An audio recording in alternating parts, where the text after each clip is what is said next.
Hello friends.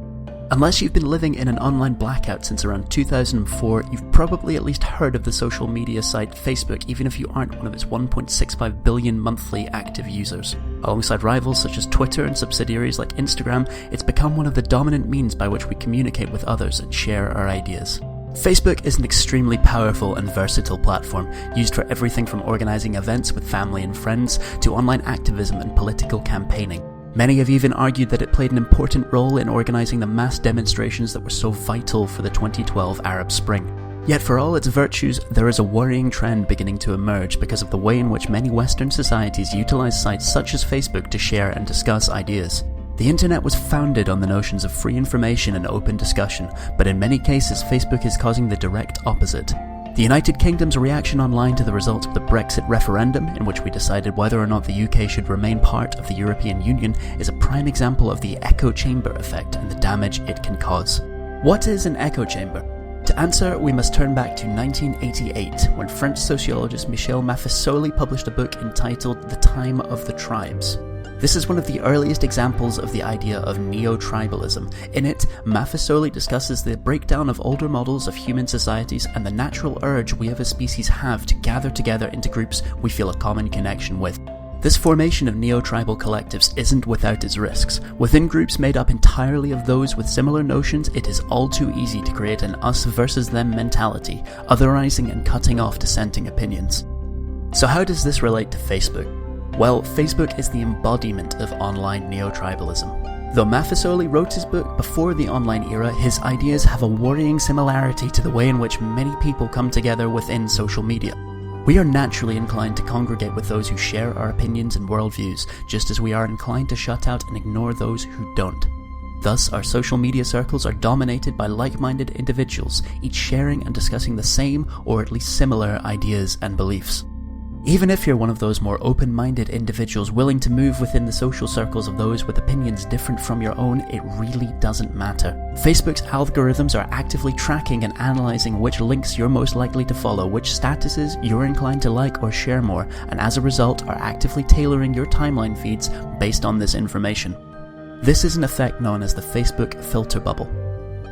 In short, dissenting and alternate ideas are being removed from Facebook, either consciously by its users or indirectly by the filter bubble. We are only able to hear what we want to hear. The damage this can do to our perspective of the world is serious. A tailored, edited outlook of the world is not accurate to reality, but if it's all you have experienced for a long time, it may well become how you perceive it. If you believe X, and everyone you know believes X, and every news source you come across states X, then it will seem very likely to you that X is correct, and anyone who thinks Y is very obviously incorrect. This makes it all too easy to otherize anyone who thinks Y. They are perhaps misinformed, delusional, or lacking in moral character. But how does this all relate to Brexit? Well, our online echo chambers, the media we consume and the way it is presented to us has resulted in a great number of us falling under the impression that the Remain vote was quite definitely going to win, despite all the evidence of how close an election this was going to be. It helps to explain the utter shock of so many on both sides of the debate to wake up on Friday the 24th and discover that Leave had in fact narrowly won, an outcome we had conditioned ourselves to think was all but impossible. The otherization and outright demonization of those who voted to leave the EU has become increasingly worrisome in just the brief period after the referendum. Journalists daring to speak out in favour of the vote have been asked to apologise for racist attacks across the country, and Leave voters are being lumped together as xenophobic bigots despite the myriad of reasons they had for voting the way they did. This is dangerous, creating divisions and stoking the fire for horrendously undemocratic notions of a second referendum or even having Parliament ignore it entirely. Whether we are happy with the result or not, it is vital that we accept that it has happened and move forward from there. In trying times, we must still acknowledge the legitimacy of differing opinions, even if we wholly disagree with them. The alternative is shutting out conflicting opinions and listening only to those who agree with us, an action that creates only stagnation and a distorted view of the world. If there is a lesson to be learned from the Brexit campaigns online, it's the importance of open and honest communication. Facebook doesn't have to be an echo chamber if we don't allow it to be. Read widely, consider sources you wouldn't normally, share them with your friends even if you don't agree with them. Stimulating debate is vital in times such as these.